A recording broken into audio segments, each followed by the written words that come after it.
እንዴሆም ጎይታ ይባላል እግዚአብሔር አምላክ ይመስገን ምን ተخبሪ እግዚአብሔር ሀፍ ከነበይናሞ አቀዳሚቲ መልእክት ጴጥሮስ ምዕራፍ 2 ቁጥር 5 ዘላም ቀዳሚቲ ጴጥሮስ ምዕራፍ 2 ቁጥር 5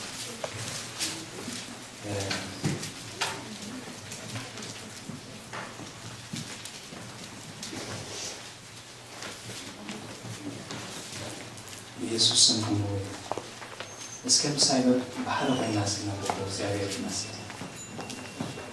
አገጽ ከተሚተ 54 አሐድሽ ኪዳን ይዘው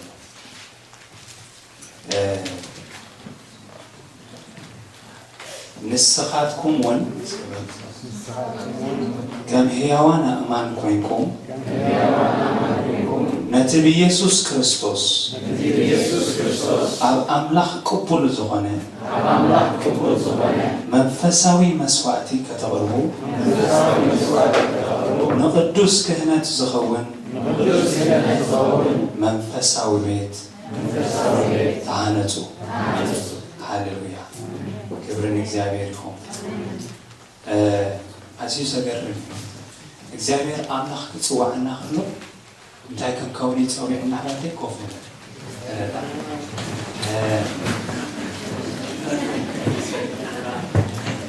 لو كبدنا إلهم እግዚአብሔር ይመስገን እግዚአብሔር አምላኽ ክጽዋዕና ከሎ ክልተ ነገራት ማይሉና እንታይ ይሉና መንግስትን ካህናትን እንከው ሕጂ ምስት መንግስትን ካህናትን ይብና ዘሎ ድማ እንታይ ይሉና ለፋቴ ሐላፍነት ድማ አሰኪምና ነው እቲ መንግስትን ካህናትን መርካብ ማለት እንታይ ማለት ይመስለኩም ትዕድልቲ ማለት ተዓዲልናይና ሐዋቴ መንግስትን ካህናትን ክልቲኤን በሓደ ጠሚሮም ተታሒዞም ዘለው ኣብ ብሉይ ኪዳን ኣብ ሓድሽ ኪዳን ሰለስተ ነገራት ሰለስተ ትራእዮም ሓደ ምን መስለኩም ቅድሚ ናይ ሙሴ ሕጊ ዝነበረ መልከ ጼዴቅ እንታይ ነይሩ ንጉስ ነይሩ እንደገና ድማ ካህን ድማ ነይሩ ሓደ እዚ ነይሩ ማለት እቲ ካልኣይ ዝነበረ ድማ መን ነይሩ መስለኩም መን ነይሩ እስራኤላውያን ድማ እንታይ ኢሎም ኣለው መንግስትን ካህናትን ክትኮኑኒ ኢሉ ሓሪቦም ነይሩ እቲ ሳልሳይ ዝነበረ ድማ መን እዩ ቤተ ክርስቲያን በዓላ ማሕበር አምላኽ እንታይ ኢሉ ኣሎ እግዚአብሔር መንግስትን ካህናትን ሕጂ እግዚአብሔር ፍቅር ስለዝኾነ ለዋህ ስለዝኾነ እዚ ትዕድልቲ እዚ ንቁሩብ ሰባት ዝዓደሎስ ንሕና እንታይ ጌርና በፂሕና ሃሌሉያ እዚ ኣይሐቁሰኩም እልልልልልል ይብል እዚ እግዚአብሔር ይባረክ ኣይገርመኩም ዘፍጥረት ምዕራፍ 14 ሞኖና ኦሪት ዘፍጥረት ምዕራፍ 14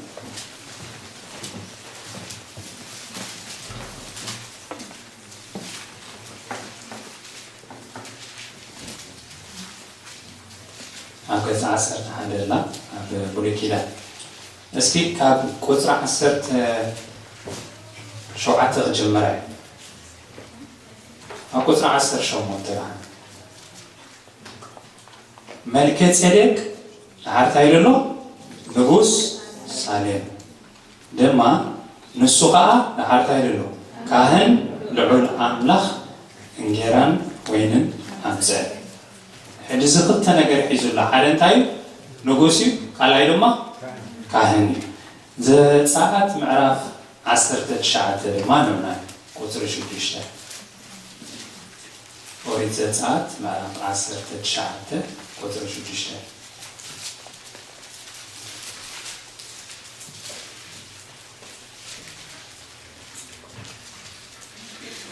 ኣብ ገጽ 68 አላ ንስኻትኩም ድማ መንግስቲ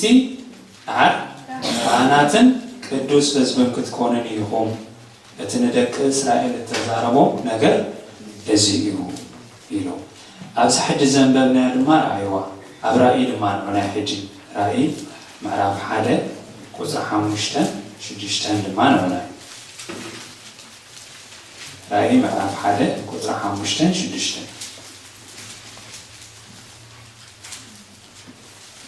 ዮሐንስ ነተናብ ኢስያ ዘለዋ ሸውዓተ ማሕበራት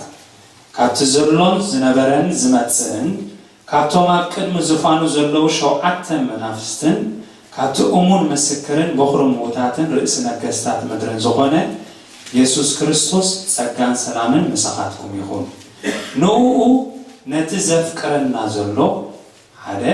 ካብ ኃጢአትናውን ብደሙ ዝሓጸበና ክልተ ንእግዚአብሔር አብኡ መንግስትን ካህናትን ኮንኮኖ ዝገበረና መን ይዛዕባ መን ይዛረብ ዘሎ ዛዕባ ማሕበር ኣምላኽ ራእይ ምዕራፍ 5 ሓንቲ ገንዘብ ኣቢልኩም ድማ ምዕራፍ 5 ተባይልኩም ድማ ካብ ቁጽሪ 8 ተኸንብቦ ነቲ መጽሓፍ ምስ ወሰዶ እቶም 4 እንስሳን እቶም 24 ሽማግሌታትን ነፍስ ወከፎም መሰንቆን ዕጣን ዝመልአ ጽዋዕ ወርቅን ሒዞም እዚ ድማ ጸሎት እቶም ቅዱሳን እዩ ኣብ ቅድሚ ትገንሸል ተደፍኡ ንሳቶም ከኣት ሓሪድካስ ብደምካ ካብ ዘሎ ዓሌታትን ቋንቋታትን ህዝብን ኣሕዛብን ንኣምላኽ ዝኾኑ ሰባት ዓዲካሉ ኢኻ ንኣምላኽና ዝኾኑ መንግስትን ካህናትን ገበርካዮም እዚ ዕድል እዚ ዝረኸቡ መን እዮም ሓደ መልከ ጼዴቅ ካልኣይከ እስራኤላውያን ሳልሳይከ ቤተ ክርስቲያን ሕጂ እዚ ዕድል እዚ ክበና ከሎ ግን ሓላፍነት ይሁንና እዩ ዕድል ጥራይ መሃብ ኣይኮነን ሕጂ ንሕና ካህናት ኢና ክንብል ከለና እንታይ ማለት እዩ ካህን እንታይ ማለት እዩ ካህን ኢልኩም ሓሊትኩም ዶ ትፈልጡ እንታይ ማለት እዩ ካህን ክንብል ከለናስ እንታይ ማለት እዩ ሰለስተ መጽሓፍቲ ክንወስድ ኢና ሓንቲ ንወስታ ኦሪት ዘጸአት ምዕራፍ 28 29 ተኻልእቲ ኦሪት ዘሌዋውያን ካብ ምዕራፍ 1 ክሳብ ምዕራፍ 8 ኩሉ ንሪኦ ኢና እታ ሳልሰይቲ ድማ ካህናት ትብል ቃል ኣብ ትንቢተ ሚልክያስ ምዕራፍ 2 ኸይድና ንሪኦ ኢና ማለት እዩ ካህናት ኔቸር ናቶም ወይ ድማ ባህሪ ናቶም 10 ነገራት ኣለዎ ተን 10 ነገራት ቀስ ኢልና ንሪኦ ኢና ጎይታ ይባላል እቲ ትዕድልትና ክሳዕ ክንደይ እግዚአብሔር ከም ዝፈትወና ሓላፍነት ድማ ከም ዝሃበና ንሪኦ ኢና እግዚአብሔር ይመስገን እጂ ካህናት መጀመርያ ንኣገልግሎት እንታይ ዝግበሩ መጀመርያ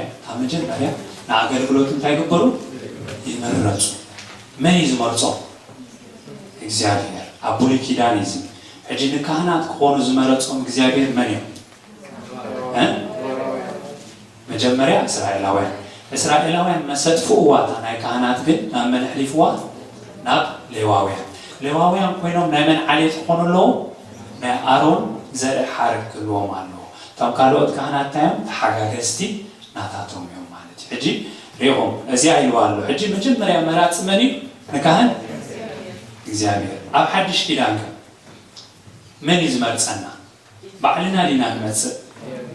ኣይኮነን ሓቂ እግዚአብሔር እዩ ዝመርፀና ዮሐንስ ወንጌል ምንዑናይ ምዕራፍ 15 ደቂ መዛሙርቱ ዝተዛረባ ዮሐንስ ወንጌል ምዕራፍ 15 ቁጥሪ 16 ተኸይና እንታይ ይብለና ኣብ ገጽ 118 ናብ ሓድሽ ኪዳን ኣላ እንታይ ትብል መስለኩም ኣነ ሓሪኹኩም እምበር ንስኻትኩም ኣይሓሪኹምን ክትከዱን ፍረ ክትፈርዩን እናበለ ፍሬኹም ነባርኽ ክኸውን ነቦ ብስመይ ዝለመንኩሞ ሕጂ መን ይሓራይ እግዚአብሔር ይሓርይ ሕጂ እቶም ካህናት ዝሓረዮም ኣብ ብሉይ ኪዳን ኣብ ሓድሽ ኪዳን ድማ እንታይ ጌርና ንዓና ድማ ሓሪምናት ናይ መጀመርያ ማለት እቲ ምሕራይ እንታይ እዩ ትዕድልቲ ይኮነን ትዕድልቲ እዩ ፕሪቪሌጅ ወይ ድማ መሰል ፍሉይ ዝኾነ መሰል ፍሉይ ዝኾነ ክብሪ ንእግዚአብሔር ከነገልግሎ ኢሉሲ እንታይ ጌርና ሓሪምና ማለት እዩ ተኻልእቲ ካህናት ዘላ እዚኣ ኣብ ብሉይ ኪዳን ኣበይ ንረኸባ ድሓን ግዜ ከይወሰድኩም ኣብ ዘጸአት ምዕራፍ 28 ቁጥሪ 1 ላ ክምረፁ ከለዉ ማለት እዩ ዘርኢ እታ ካልእቲ ካህናት ንኣገልግሎት እንታይ ገብሩ ነይሮም ኣብ ብሉይ ኪዳን ግድነት እንታይ ገብሩ ነይሮም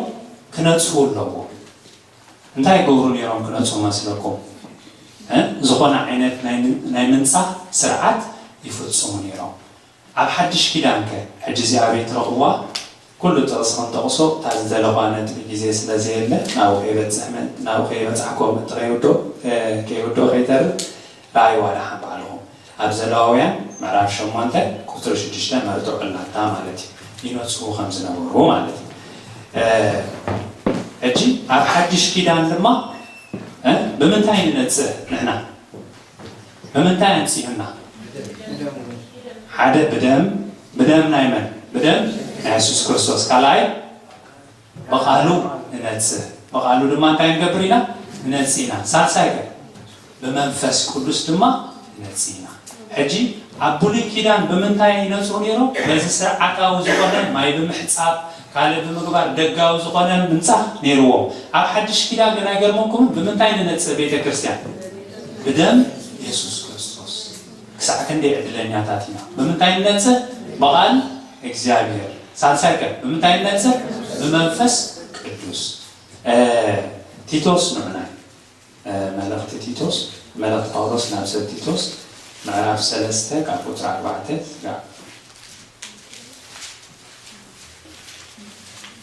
شديش تزلوا معناتي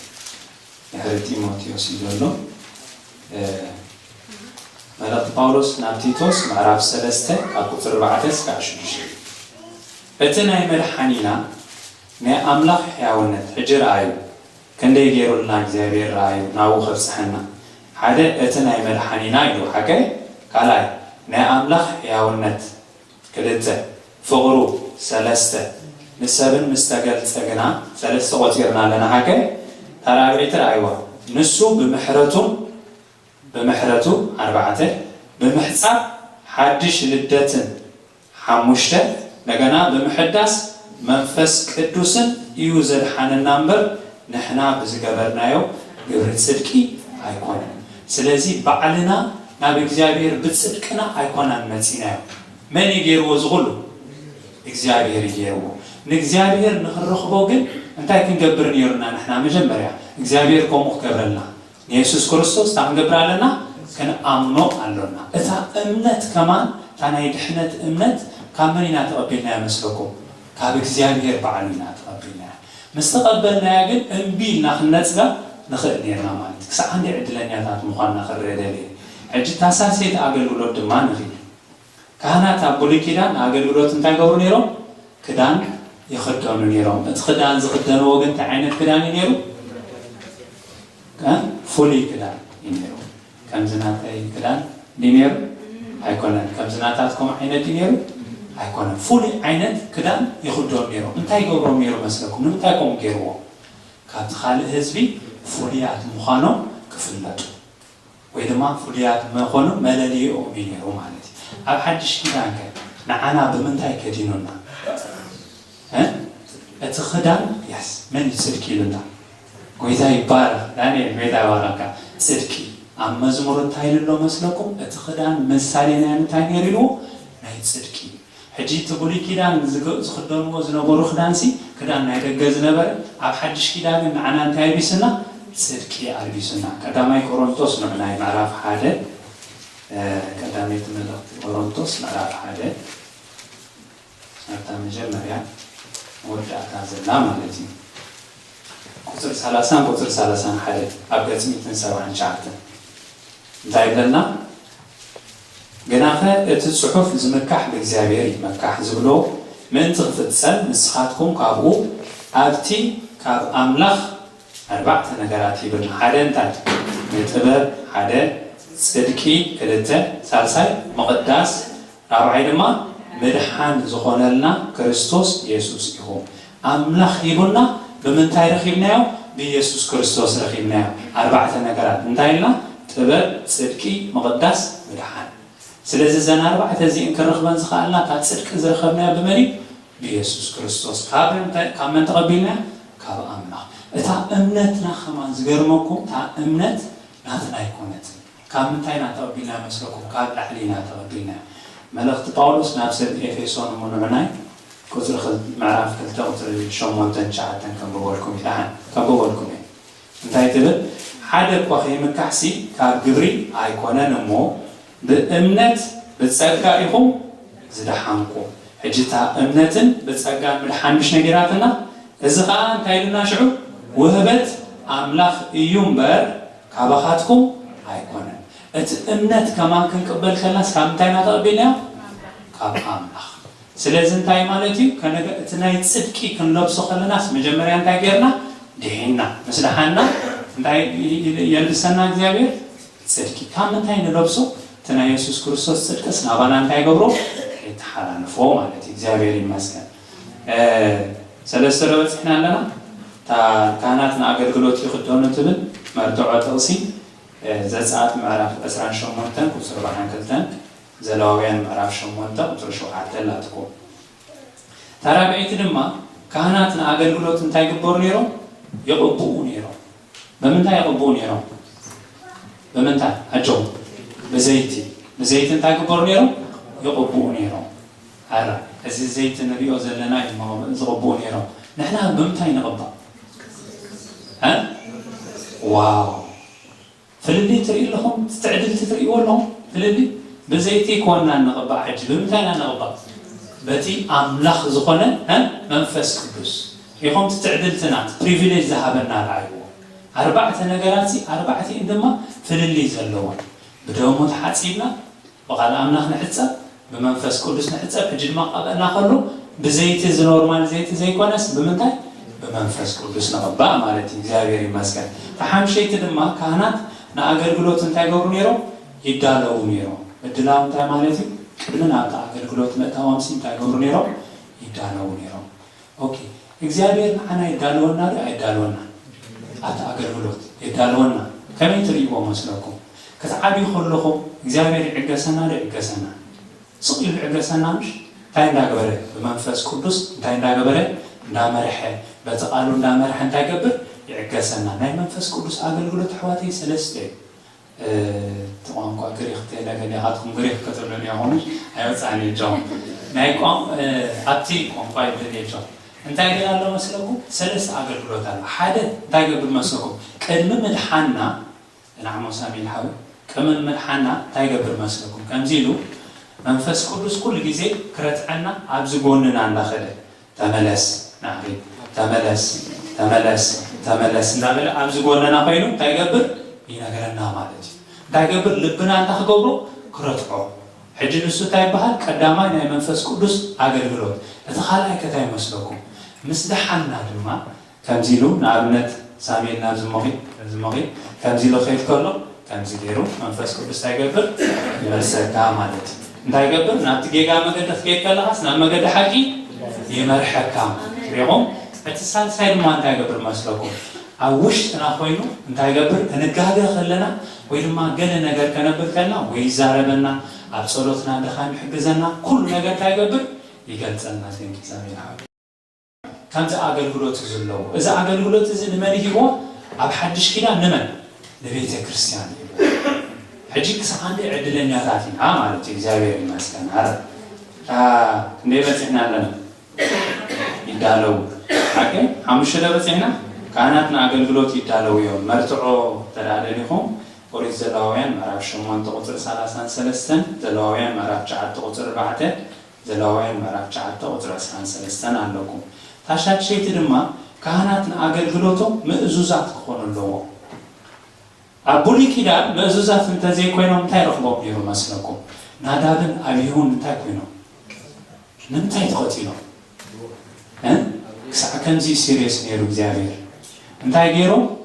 ጋሻ ሓዊ መሰምፅኡ እንታይ ገይርዎ ብኡ ንብኡ እንታይ ገይርዎ ቀሲፍዎ ሕጂ ማዕረ ከምዚ ዓይነት እንታይ ነይሩ ምእዙዛት ክኾኑ ኣለዎም ካብቲ እሱ ዘይበሎም ውፅእ ተኢሎም እንታይ ገብሮም ነይሩ ኢሚድየትሊ እንታይ ይወስድ ነይሩ ማለት እዩ ስጉርቲ ይወስድ ነይሩ ማለት እዩ እግዚአብሔር ኣብ ሓድሽ ኪዳን ከ ኣብ ቤትኩም ተትገብር ኣብ ሓድሽ ኪዳን መን ክተርፍ መን እሞ ክተርፍ ሪኢኹም እቲ ትዕድልቲ ሪኢኹሞ ኣብቲ ናይ ፀጋ ዘመን ስለዝኣተና ኣብቲ ናይ ምሕረት ዘመን ስለዝኣተና ክንጋገ ከለና ብሓንሳብ ምቕታል ኣሎ ዲሎም ከምኡ ተተኾኑ ይተረፍና ሓቂ ብዙሓት እንታይ ምዃልና እዚ እንታይ ገይርዎ እግዚአብሔር ይቐፅዐና ክቐፅዐና ከሎ ግን ከመይ ኣቃፃፅዓ ገይርዎ እቲ ኢሚድየት ምቕታልሲ እንታይ ኮይኑ ማለት እዩ ቀስ እንዳበለ ምምላስ ኮይኑ ኣብ ገለገለ ኩነታት ከምኡ ከጋጥም ይኽእል እዩ ሓናንያን ሰጲራን እንታይ ኮይኑ መንፈስ ቅዱስ ምትሓሰብዎ ኣብታ ናይ መጀመርያ ቤተ ክርስቲያን ንምንታይ ከምኡ ገይሩ መስለኩም ካልኣይ ግዜ መድጋም كيهلو مش حجي እግዚአብሔር كومو غبر خئلي ግን ከምቲ አቡል ኪዳን ዝነበረ كومو አይሆነ ናይ ምሕረት ዘመን ንምንታይ መስለኩም ኢየሱስ ክርስቶስ ደሙ ስለዘፍሰሰ እቲ ደም ታይሆናሎ ኣብ ላዕሊ ደው ኢሉ እንታይ ይገብር ኩሉ ጊዜ ታይገብር ማለት ይተዓረቀና ኢየሱስ ክርስቶስ ከልታ አገልግሎት ኣብ ላዕሊ ናይ ክህንነት ይገብር ታዓረታ ይገብር መስለኩም ክንደከም ከለና እግዚአብሔር አቦ ይለምናልና ተኻለቀ እንታይ ይገብር መስለኩም ኣብ ላዕሊ ኮይኑ ለኻና ሁሉ ይርድእና ይልወምሽ ነብራውያን ጸሐፊ ኣብ ላዕሊኩም ይዝገብር ተኻላይ ድማ እንታይ ይገብር መስለኩም ናብ ፈተና ንኽይናኣቱ እንታይ ይገብር ይጽልይና ተሳልሳይ ድማ እንታይ ይገብር ይበሃል ጥቅነት ሰይጣን መጽኡ ክኸስስ ከሎ እንታይ ይገብር ንሱ እቲ ደሙ እንታይ ይገብር ኖ ኣነ እንታይ ገይረ ዓዲገዮሚ ኢሉ ይዛረብ ማለት እዩ ከምዚ ኣብ ሓድሽ ኪዳን ክሳዕ ክንደይ ዝተዓደልና ካህናት ኢና ማለት እዩ ኣራት እዚኣ ናይ ደቂ ኣሮን ኣብ ዘሌዋውያን ምዕራፍ 10 ላ ቁጽሪ 1 ቶም ዝሞቱ ማለት ታሻብዒት ኣገልግሎት ራይዋ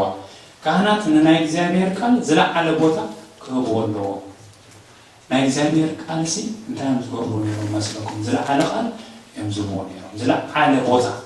ይፈርህዎ ነይሮም ምፍራህ ክበሃል ከሎ ክልተ ዓይነት ምፍራህ ኣሎ ምሽ ሓደ እንታይ ኣኽብሮታዊ ዝኾነ ፍርሃት እግዚአብሔር ሲ እንታይ እዩ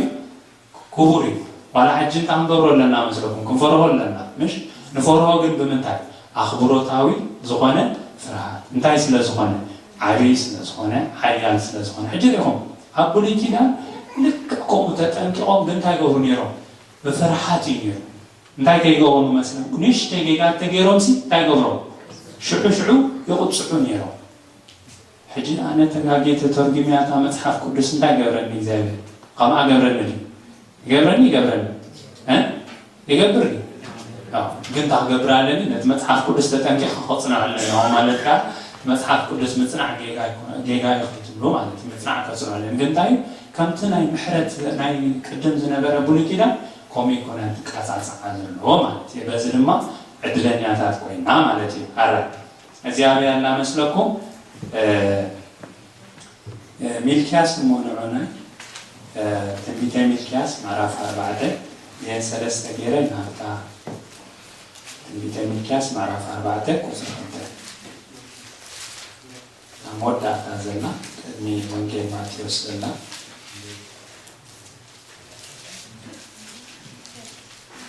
ምዕራፍ 4 ቁጽሪ 2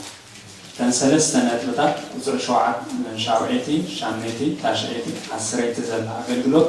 ኣብዘን ትንቢት ሚልክያስ ምዕራፍ 2 ዘሎ ሕጂ ምዕራፍ 2 ቁጽሪ 4 ራእይዎ እንታይ ትብላላ ናይ ካህናት ቃል ኪዳነይ ምስ ሌዊ ክኸውን ሲ ሌዊ እንታይ ካህን ሓቀ ናይ ካህናት ማለት እዩ እዚ ትእዛዝ እዚ ኣነ ከም ዝሰደድኩልኩም እንታይ ትገብሩ ክትፈልጡ ኢኹም ይብል እግዚአብሔር ጎይታ ሰራዊት ሕጂ ቁጽሪ 5 ራእይዋ ቃል ኪዳነይ ምስኡ ህይወትን ሰላምን እንታይ ነበረ እዚ ክፈርህ ኢለ ሓብኩ ንሱ ከዓ ፈርሃኒ ኣብ ቅድሚ ስመይ እውን እንታይ ገበረ አንቀጥቀጠ እንታይ ገብሩ ነይሮም ማለት እዩ ስም ናይ እግዚአብሔር ክስማዕ ከሎ የንቀጥቅጡ ነይሮም ማለት እዩ ሕጂ ታቁጽሪ 6-7 ራእይዋ ንሱ ልኡኽ እግዚአብሔር ጎይታ ሰራዊት ስለ ዝኾነ ከናፍር ካህን ፍልጠት ይሕልዋ ይብለና ማለት እዩ ንሕጊ ድማ ካብ ኣፉ ይደልዮ እዮም እሞ ሕጊ ሓቂ ኣብ ኣፉ ነበረ ኣብ ከናፍሩ ከዓ በደል ኣይተረኸበን ንሱ ድማ ብሰላምን ቅንዕናን ምሳይ ተመላለሰ ንብዙሓቱን ካብ ኣበሳ መለሰ ኣብዚኣ ሰለስተ ነገራት ንርኢ እዘን ሰለስተ ነገራት እዛ ራብዒቲ ራእይዋ እዛ ሻውዒት በፂሐልናሙሽ ካህናት ናይ እግዚአብሔር ቃል ዝለዓለ ቦታ ይህብዎ ነይሮም እንታይ ገብሩ ነይሮም ንስሙ እንታይ ገብሩ ነይሮም ይንቀጥቀጡ ነይሮም ሓደ ተኻላይ ድማ ታሻምዒቲ ድማ ካህናት ምስ እግዚአብሔር ዝመላለሱ ከም ዝኾነ ንርኢ እንታይ ኢልዎም ኣሎ ሚልክያስ ምዕራፍ 2 ቁጽሪ 6 እንታይ ኢልዎም ኣሎ ብሰላምን ቅንዕናን ምሳይ እንታይ ገበረ ተመላለሰ ምስ እግዚአብሔር እንታይ ገብሩ ነይሮም ይመላለሱ ነይሮም ቅጥፍ ክብልታ ነጥበይነት ተቀበል ኣብ ቁጽሪ 10 ድማ አገልግሎት ናይ ካህናት ነይራ ካህናት ድማ ልኡኽ እግዚአብሔር ከም ዝኾኑ ድማ ኣብ ሚልክያስ ምዕራፍ 2 ቁጽሪ 7 ንርኢ ማለት ሕጂ እዘን 10 አገልግሎት ናይ ካህናት ኣብ ብሉይ ኪዳን ዝተዋሃቦን ኣብ ሓድሽ ኪዳን ብዝበለጸ ነገር እግዚአብሔር እንታይ ገይሩና ሂቡና ማለት እዩ ኦኬ ሕጂ እዚ እንታይ መሰል ፍሉይ ዝኾነ መሰል ይሁንና መሰል ክበና ከሎ ግን ሰውኢል ይኮነ መሰል ክበና ከሎ ግን ሰውኢል ይኮነ ሓላፍነት ትበና ኣብዚ ምድሪ እዚ ስራሕ ክንኣቱ ከለና ሓላፍነት ወሃበና ዶ ይወሃበና ከም ድላይና ኢና ንኸው ኣብ ስራሕ ምሽ ገለ ነገር ከም ዝቐምፆ ትገብር ኢኻ ዝንዝን ድማ ኣለውካ ኢሉ እንታይ ይብለካ ሓላፊኻ ይነግረካ ወይ ድማ ትስራሕኻ ማለት እዩ ሕጂ እዚ ድማ ልክዕ ከምኡ ሓላፍነት ኣሎና ክንድሕን ኣይኮንናን ከምኡ ንገብር ድሒና ኢና ድሕነት ንምንታይ ናረኺብናዮ እግዚኣብሔር ጥራይ ናረኺብናዮ ድሕነት ካብ ሰብ ክኸውን ኣይክእልን ወይ ድማ ካብ ካልእ ክኸውን ኣይክእልን ሓቂ እዚኣ ንሰማማ ኢና ለኸለኻትኩም ተኣጢርኩም ኢኹም እስከ መዝሙር ንዕናይ ምዕራፍ 3 ቁጥሪ 8 ድሕነት ካብ ሰብ ክኸውን ወይ ካብ ካልእ ፍጡር ክኸውን ኣይክእልን መዝሙር ምዕራፍ 3 ቁጥሪ 8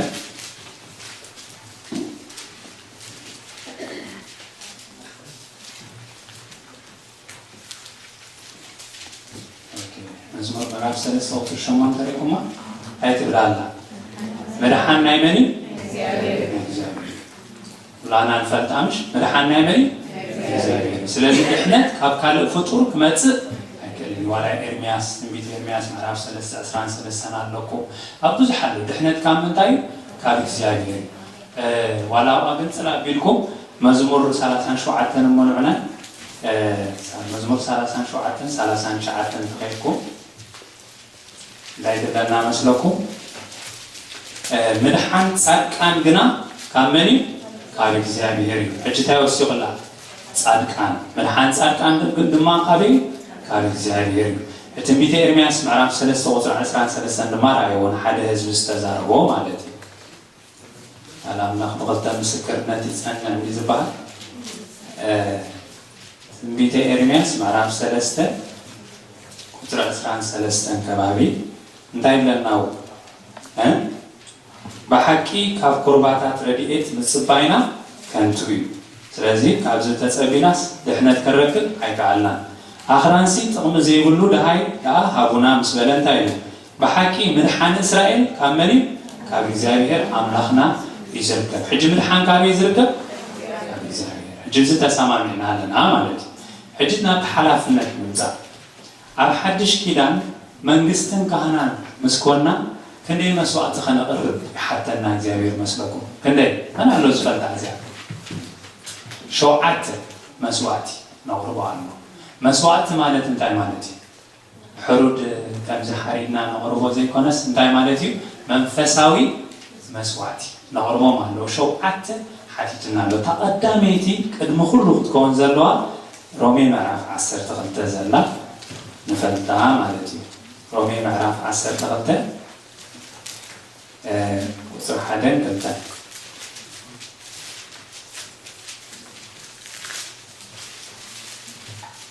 እምበኣርሲ ኣሕዋተየ ንስጋኹም እንታይ ሕያውን ቅዱስን ንኣምላኽ ባህ ዘብልን መስዋዕቲ ጌርኩም ከተቕርብዎ ብምሕረት ኣምላኽ ንምዕደግኩም ኣለኹ እዚ ማለት ድማ እቲ ናይ ኣእምሮ መንፈሳዊ ኣገልግሎትኩም እዩ እታ መንፈሳዊ ትብል ዘላ ቃል የላን ናይ ሪዝን ወይ ድማ ናይ ኣእምሮ ኣገልግሎትኩም እያ ትብል ጎይታ ይባረክ ሕጂ እንታይ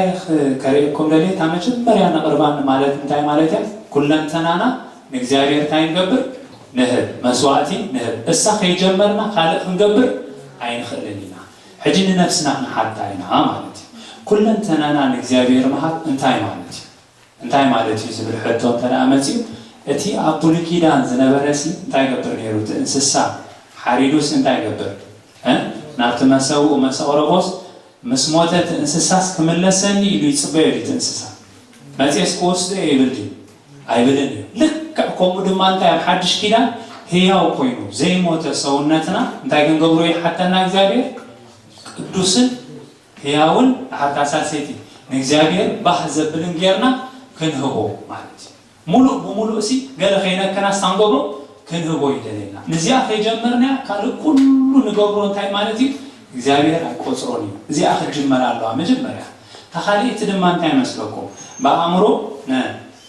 ምሕዳስ بمحداث حسابكم تلوتوا زيادة خاليتي تسالسيتي نزع عالم زيا يتمسلوها حجي كل أنتنا من زيابير مجمرة مسوات نبات أنا مجمرة أنا كانت أقل قلوتها الساعة كانت انتاقوني روما بلكيلان مسلكم أتيك أندي علامة زنبورم تام مسواتي مغرابي نيرو نسرائيل ما يكني مسواتي تحديثه حموشنا مسواتي تحدن دايبها مسواتي محرار أتقال مسواتي بالعين سالسة مسواتي مسكانة سالسة تراوعك هجوم ها نو تعال ده مسألة مستوى مسواتي محرار تخيل أنت قالوا كادت تذكرون ها مسوات السلام يلنادينا هجوم تعال سلزي قد سنة حموشته مسواتي ها مسوات مسكانة مسوات محرار سالسة مسوات مسكانة يلنا مسوات سلام يلنا مسواتي بدل تعمسو مسوات بدل حتى لما مسواتي بالعين نارينا حموشة بتعنا لي بتحنا حرب حموشة يقربون يرو أتن حموشة بين أنت خجوري دلي مسلكم بزي إنجيروس أنت خجوري دلي زابير ها بزي إنجيرو خرخبهم يحطوني يحطوني أب حدش كده عنك كم نقربينا تامسوات محرار بمتى يتغير مسلكم ها زموت إنسسا مغرابسي نحنا قمي تغير الله إذا هيوتنا هي أو كوينو تايم غبار مسوات مغرب حجة الثليل مالتي تقدمت مسوات من تايم مالتي زموت زي كنا نقربوس عينا إذا هي أو زغانة سجانا بمرو كان قربو مالتي زاوية مسك تخليت لما أنت تخليت مسوات رأيه تخليت مسواتي إبراهيم من عناي ملقتي إبراهيم معرف عسر سلسلة وزرحان مشتن شدشتن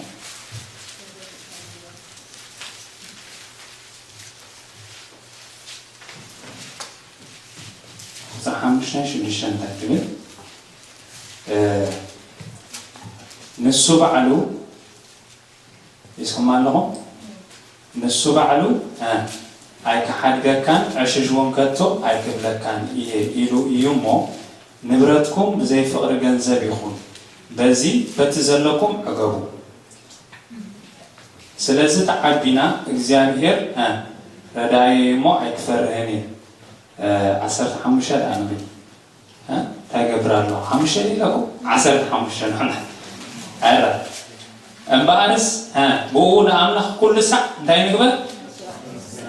مسواتي مسكانا مالك نسمو زمنا فرخنافر نقدر اجتحاليت مسوات نقربانتا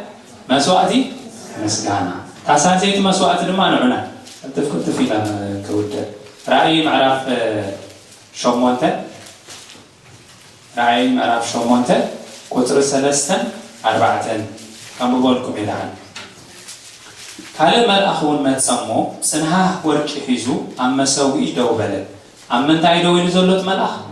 أما سوي نتصلت كلهم قدسان أبلعلي أتي أبكر مزفان زلو مسو وركي من أنت خوص خوقع بزح أتعان توابو نينا يزبلنا زلو نتصلت كلهم قدسان حجي تاسال سيتي مسواتي دمانتا مسواتي صلوت مالتي ريهم مسواتي صلوت دما تاسال سيتي مالتي ترابعي تخل حتى إبراهيم الملسينا معرف عصر سلسته أو أعمالتي كتر عصر شكشن رأيات رابعيتي أملخ نزخ أمزز مسألة مسواتي سمرو يمو نهيناي سمرو سناي مقبارن من مقالن عيترسلو أبزين كلتا مسوات الله تحنتمتها سناي مقبار حجام لي بتحنا لنا 4 تقاليد رمانتا من مقال حكي من مقال عيترسلو إلى تنهاما تحمشنا مسوات ربتحنا هذا تاشر شيتي تاني مود داتان يعني تقدمي تخن اللاموت زي تراهينا تنقالوا تكنا حالفينا تقدمي تدلي يا زلو تقدمي يا رومي معرف 10 تقدم كنت حدا زلا أو أينا في زينا صايدنا هنتلف مالتي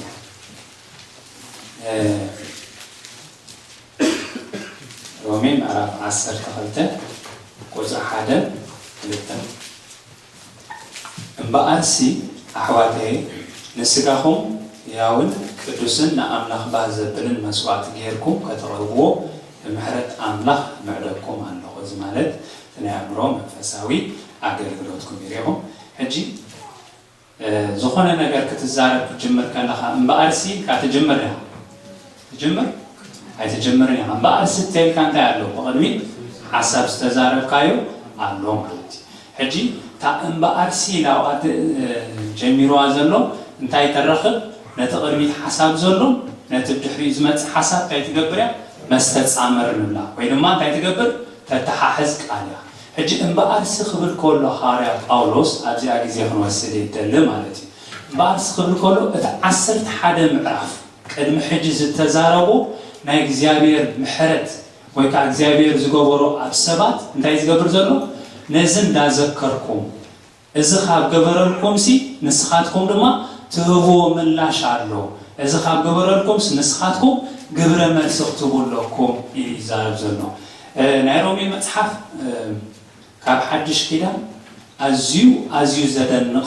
ዝጠለቐ መፅሓፍ ናይ ተልኩም ናይ ሮሜ መፅሓፍ እዩ። ራእይ ዮሃንስ ከቢድ ስለዝኾነት መፅሓፍ ንምግላፁን ብጣዕሚ የሸግረካ ሓደ ናይ ሮሜ መፅሓፍ ግን ብስነ መለኮታዊ መብዛሕትኦም ናይ መፅሓፍ ቅዱስ ተምሃሮ እቲ ኣዝዩ ዝበለፀን ዝዓመቐን መፅሓፍ ኣየናዩ? ናይ ሮሜ መፅሓፍ እዩ። እንታይ ትዕላምኡ እንተልኩም? እንታይ ትዕላምኡ? ጽድቂ ኣምላኽ ምግላፅ እዩ። ጽድቂ ኣምላኽ ምግላፅ ናይ ሓንቲ መፅሓፍ ዕላማ ንብሎ ንምንታይ ክጠርንፍ ኣለዎ መስለኩም? ነቲ ሙሉእ መፅሓፍ ክዛረበና ክኽእል ኣለዎ። ሕጂ ገለገለ ሰባት ምድሓን እዩ ይብሉ። ምድሓን ግን ኣበይ ደው ክንብል ኢና? ምድሓን እንተኢልና ኣብ ምዕራፍ 12 ምዕራፍ 12 ብዛዕባ ምድሓን ይዛረብ እዩ ኣይዛረብን እዩ። ብዛዕባ እንታይ ይዛረብ? ብዛዕባ ኣኻይዳ ከመይ ጌርካ ከም ትመላለስ። ስለዚ ምድሓን እንተኢልና ንኩሉ እቲ መፅሓፍ ስለዘይጥርንፉ ኣብ ምዕራፍ 6 እንታይ ክንገብር ኢና? ኢድና ክንህብ ክንጅምር ኢና ማለት እዩ። ሕጂ ንኩላታ መፅሓፍ ትጥርንፋል እንታይ? ጽድቂ ኣምላኽ ከመይ ኢሉ ተገሊጹ። ሕጂ ምዕራፍ 1 ተኸይድኩም ካብ ምዕራፍ 1 ሮሜ ምዕራፍ 1 ካብ ቁፅሪ 1 ስጋዕ ቁፅሪ 17 ዘሎ እንታይ ይገልጽ መስለኩም? ናይ ሮሜ መፅሓፍ እንታይ ይገልጽ? መእተውን ቀንዲ ሓሳብ ናይቲ መፅሓፍ ይገልጽ ማለት እዩ። ካብ ምዕራፍ 1 ቁፅሪ 18 ጀሚርኩም ስጋዕ ምዕራፍ 3 ቁፅሪ 20 ዘሎ ድማ እንታይ ይገልጽ? ኩሉ ሰብ እንታይ ሓጢአተኛ እዩ። ኩሉ ሰብ እንታይ ሓጢአተኛ እዩ። ስለዚ እንታይ ይጽበየሎ? ናይ እግዚአብሔር ቁጣዓ ይጽበየሎ። ካብዚ ቁጣዓ ዘውፅኦ ኢሉ ድማ መዓስ ጅምር ካብ ምዕራፍ 3 ቁፅሪ 21 ስጋዕ ምዕራፍ 5 ቁፅሪ 21 ዘሎ ድማ 3:21 ስጋዕ 5:21 ድማ እንታይ ብዛዕባ እንታይ ይዛረብ ተልኩም? ካብዚ ቁጣዓ ዘውፅኦ ዘድሕን ሓደ ነገር ኣሎ። መን ድማ እሱ? ኢየሱስ ክርስቶስ። ሕጂ እንታይ መሜላእት ተርተዘና ሓጢአት ድሓር እንታይ ትመፅእ? ቀፅሉ መእተው መጀመርያ ድሓር ሓጢአት ድሓር ድሕነት ማለት እዩ። ሕጂ ኣብታ መጀመርያ ክዛረብ ከሎ እንታይ ዝዛረብ? እታ ምዕራፍ 1 ቁፅሪ 18 ክሳብ ምዕራፍ 3 ቁፅሪ 20 ዘላ እግዚአብሔር ኩሉ ሰብ ሓጢአተኛ ስለዝኾነ ጽድቁ ክገልጽ እንተደኣ ኮይኑሲ ንሓጢአት እንታይ ክገብረሉ? ክቆፅረሉ። ሕጂ ሓጢአት ብምቕፃዕ እግዚአብሔር እንታይ ገሊጹ? ጽድቁ ገሊጹ ኣትብል። ካብኣ ጀሚርና ካብ ምዕራፍ 3 ቁፅሪ 20 ጀሚርና ግን ብዛዕባ ድሕነት፣ ብዛዕባ ቅድስና፣ ብዛዕባ ከመይ ጌርና ከም ንመላለስ መሰል ውልድነት ዝረኸብናዮ ኩሉ እግዚአብሔር ጽቡቕ ዝገበሮ እንታይ ገብረና? ዝገልጽ መፅሓፍ እዩ ማለት እዩ። ኩሉ ኣያቱን ግዜ ከይወስድ ሕጂ ዝኩሉ ካብ ገበረልኩም እግዚአብሔር ሲ እንታይ ግበሩ? ሕጂ እምበኣርሲ እንታይ ግበሩ? ውሬታ መለሱ ወይ ድማ ምላሽ ክትብዎ ኣለኩም። ምላሽ ክትብዎ ከለኩም ሓደ ነገር ይደሊ እንታይ ኢሉ? ንስጋኹም ሕያውን ቅዱስን እንታይ ንእግዚአብሔር ባህ ዘብልን ጌርኩም መስዋዕቲ ከተቕርቡ። ሕጂ ሕያው ትብል ቃል ዘርዚርና ሓንቲ ወይ ሕያው ማለት ዝሞተ እንስሳ ኣይኮነን እንጂ ዝደሊ እግዚአብሔር እንታይ እዚ ኩለንተናና እዚ ስጋናትና እዩ ዝደሊ። እንታይ ማለት እዩ? ስጋና ንሕስሞ ማለት እዩ። ከምዚ ትምህርቲ ቤታት መፅእ ነይሩ። ስጋናስ እንታይ ንገብሮ? ነሳቂዮ እንተሳቂናያስ እግዚአብሔር እንታይ ይኸውን እዩ? ባህብሎ እዩ ዝብል ትምህርቲ ኣሎ። ከምዚ ክንገብሮ ይፀውዕና ኣይኮነን። ምክንያቱ ኣብ ቆሎሴ ምዕራፍ 2 ታይልሎ ንስጋና ምሕሳን ጥበብ ዳኣሉ ዝመስል እምበር ትኽክል ትምህርቲ ከምዘይኮነ ነጊርና ኣሎ ማለት እዩ። ስጋና ህያው ጌርና መሰቕረብናዮ ካልኣይ ድማ ክንገብሮ ዘለና እንታይ? ቅዱስ። ሕጂ እታ ቅዱስ ደው ክንብል ኢና ቅዱስ እንታይ ማለት ትርጉም فولي حجي إذا سجانا زس انتاي غيرنا نقربنا فولي غيرنا نقربنا كم انتاي ننفلو كاب حاتيات نام انتاي كنا تصبرو نام إخزابير كاب حاتيات فلينا نام إخزابيرات سجعنا تاين قبرو مسوات غيرنا نقربو لحتى سالسيت لما انتايلو نإخزابير سي باه زبطلو حجي إخزابير باه زي بلو مسوات ميربا ينبر مثالي انتايلو ذكرو بهذه يقولون إخزابير قائل لكي مسواتي قائل مسواتي بهيقولوا يقولون هذا كيلي قال كان تعلو مسواتي قريبو زي تحقوسه نايساول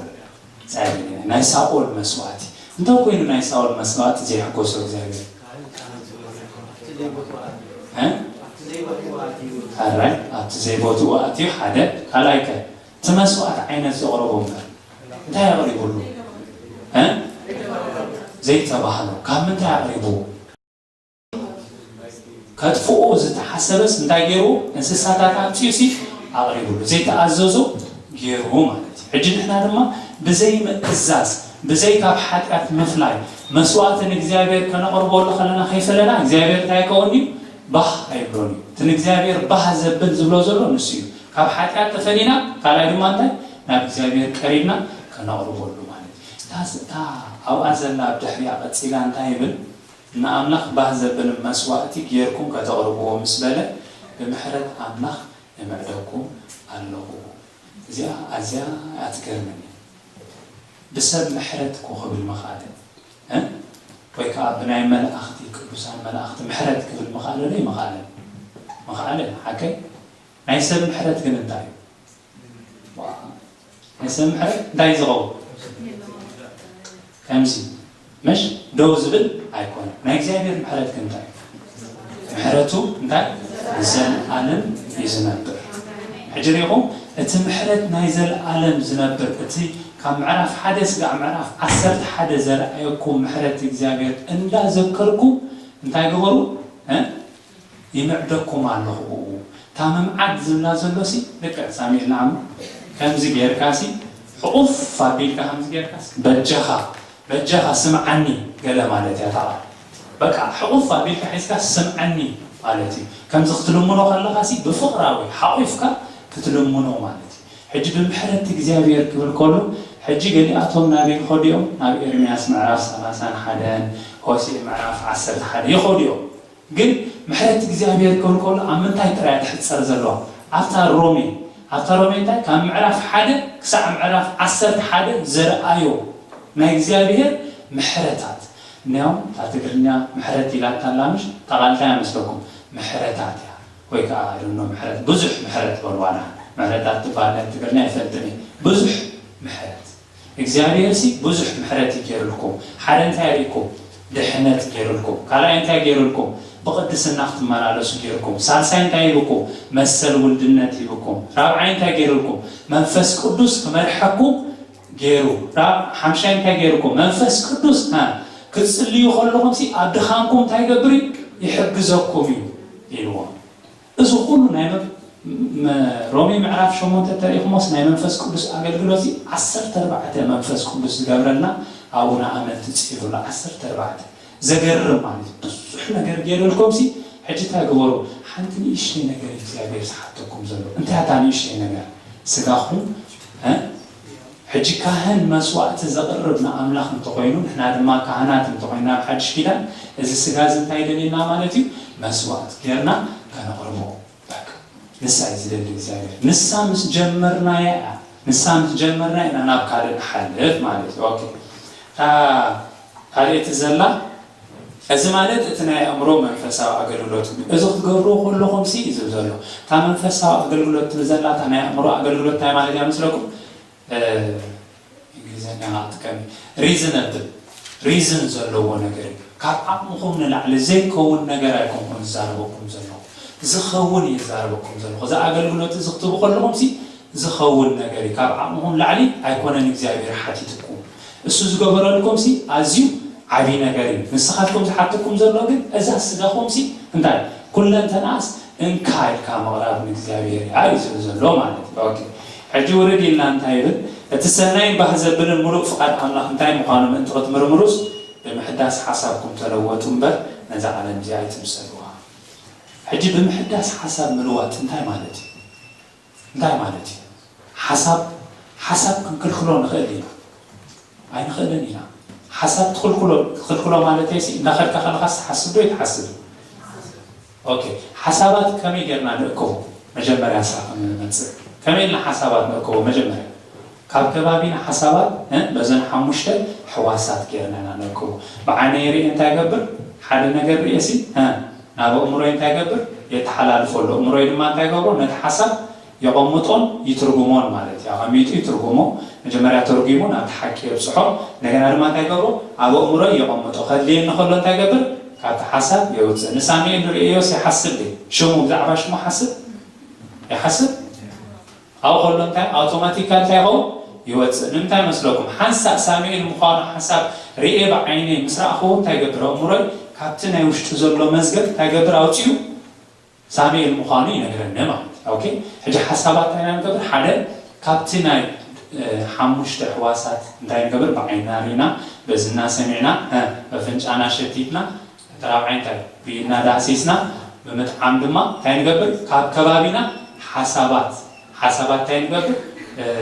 ريناس حسابات تي نابو مروناس تاعي نقبل تحلل فلو مالتي هجى إذا خلوت أو نخلينا إذا ما عالتاو نقبله عينت كلوت أنا خلّي نخلّ لا يتعلم أوكي هجى حدث حفاين تايلوسي أزيد السبلانسي حسابات تخبر يتخلّيها كمال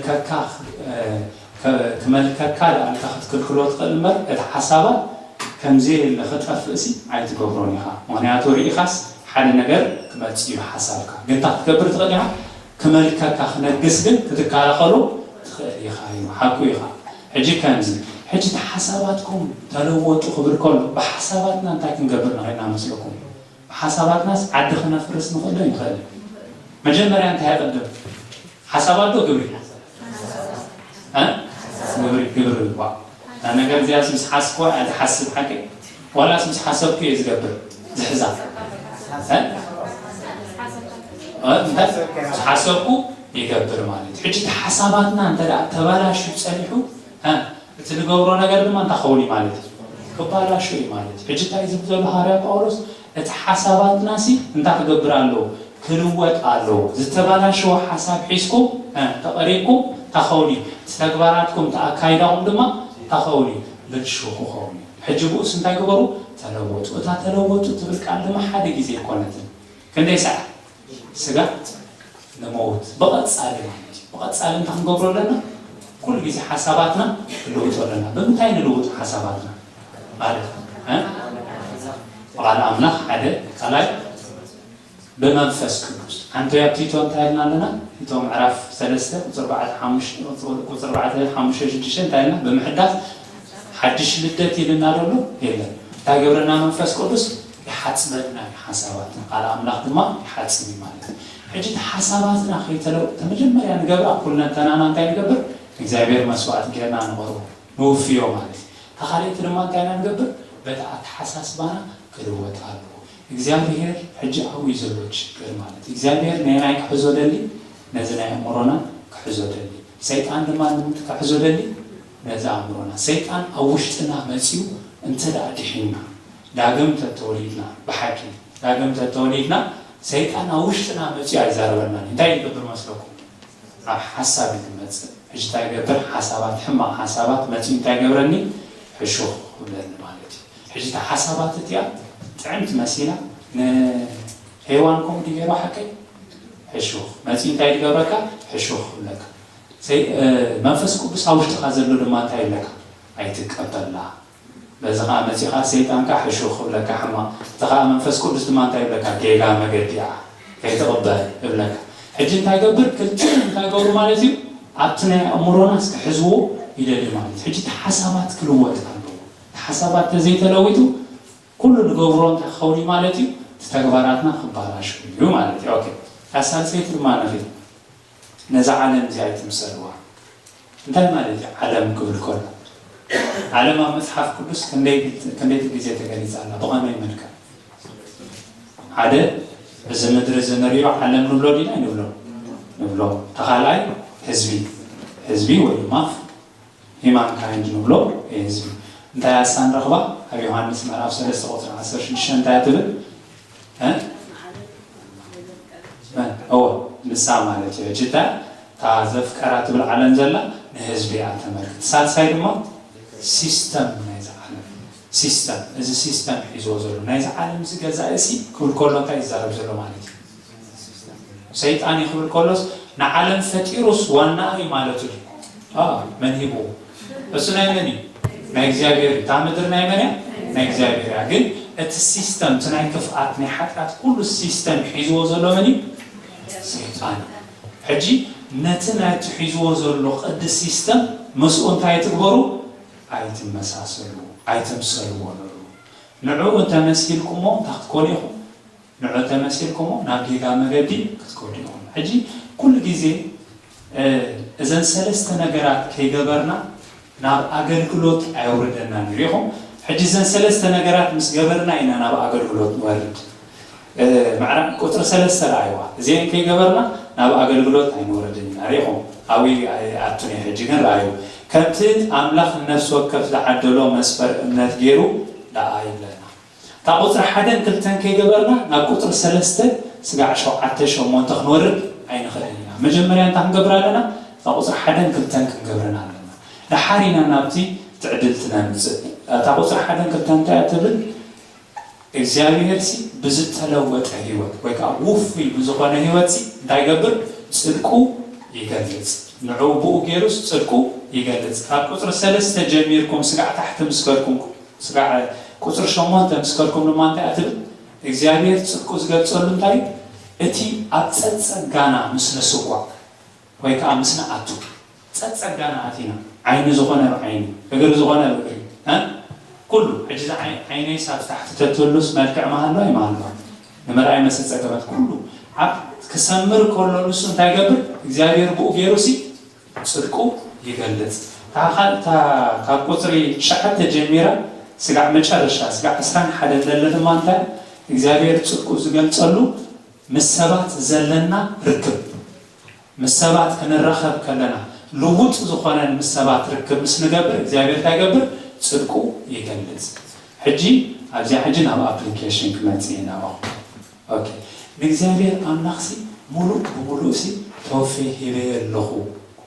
الناس نزارب بوشتنا ينقرنا له أنس وفوي بك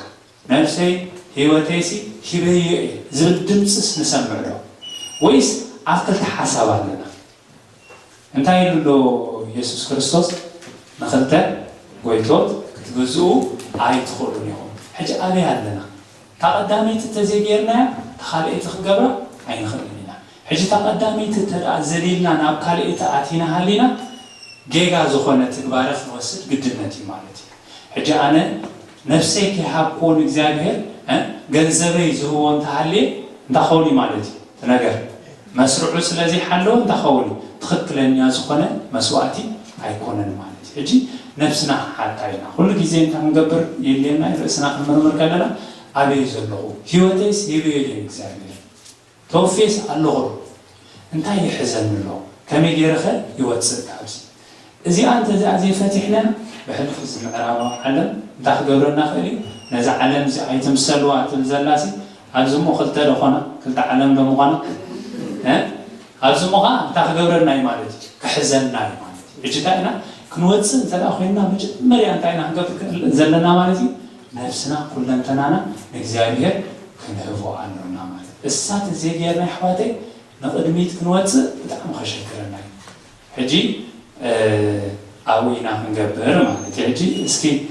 منالبات حنت ነገር حتوكم قدميو نغويتا يسوس كما يقول مدحانيهم زي تقبلكم وسبات انتلهم وش تقوم سي نغرقو مش عنه أنا سي حجة تزموت سي I don't know أبي كم سخيت أيفلتني تقولوا سبات اللهم أجو وإذا نسوسي كم ناقل لنا حن زي تقولنا أنت زي لنا دما ንጎይታ ኢየሱስ ክርስቶስ ሙሉእ ተወፊኽዎስ የሸግረኒ ዓቢንሎ ገለ ነገራት ዝሕዘንሎ ኣጆም ኣይትፍሩ ኣብ ቅድሚ ኣምላኽ ይዛረበኩም ዘሎ ትፈርሁ ተዳኸምኩም ኣብቲ ዘለኹም ክፅለኽ ፀገም የለን ክንፅሊና እግዚአብሔር ድማ ለውጥ ክገብር እግዚአብሔር እንታይ እሙን ለውጥ ክገብር ዘሸግረኒ ዝሕዘኒ ነገርስ ኣሎ ቀደም ንኣምላኽ እንታይ ነይረ ውሁብ ዝኾነ ውፉይ ዝኾነ ኣገልግሎት ይገብር ነይረ ሕጂ ግን እንታይ ኮይኑ ኣለዎ ተታሒዘ ኣለኹ ትብሉ ሰባት ኣለዉ ኣብዚ ክመፂና ሞ ኣገልገልቲ ክፅልዩናዮ ፓስተርና ሞ ክፅልዩናዮ ዓብሲ ሳሙኤል ሓዊ ኣጆኹም ጎይታ ይባረክ ሃሌሉያ እግዚአብሔር ይመስገን ኣይትፍሩ ንጎይታ ኢየሱስ ከምቲ ቀደም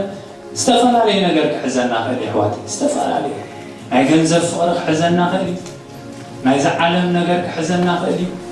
ሓልዮት ሓዳር ክሕዘና ክእል ዝተፈላለዩ ነገር ንጎይታስ ተወፊና ሙሉእ ብሙሉእ ንኸይንንቀሳቐስ ዝሕዘና ዘሎ ዝተፈላለዩ ነገር ክኸውን ይኽእል እስኪ ቀደም ሂወትኩም ረኣይዎ ጎይታ ክትቅበሉ ከለኹም ዝነበረኩም ቅንዓት ኣበይ ከይዱ እሱ ኣበይ ከይዱ ኢልና ንሓትትሎ ከመይ ንቐኒ ነርና ንጎይታ ደስ ኢሉና ባሂሉና ኣበይ ከይዱ እሱ ኢልና ኣጆኹም ንዕመ ንቕድሚት እንተደኣ ኣለኹም ኮይንኩም ንዕመ ንቕድሚት ጎይታ ይባረኩም